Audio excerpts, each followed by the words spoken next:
নমস্কার। কবি শঙ্খ ঘোষের মিস।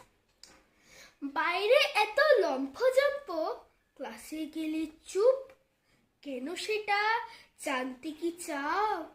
মিসেদের যা রূপ। ক্লাসে এসে শুরু করেন প্রকাণ্ড লাফঝাপ। তাদের সামনে কথা বলবো ভাবলে উরে বাপ। বুক ঢিপ ঢিপ, বুক ঢিপ ঢিপ, স্বর হয়ে যায় ক্ষীণ। ভাবতে থাকি স্কুলে আর আসবো কোনোদিন।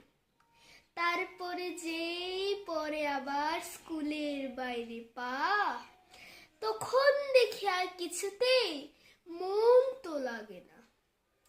কেবল ভাবি কাল সকালে ক্লাস আছে ভাগ্যিস। জানো না তো কেমন ভালো গল্প বলেন মিস। নমস্কার।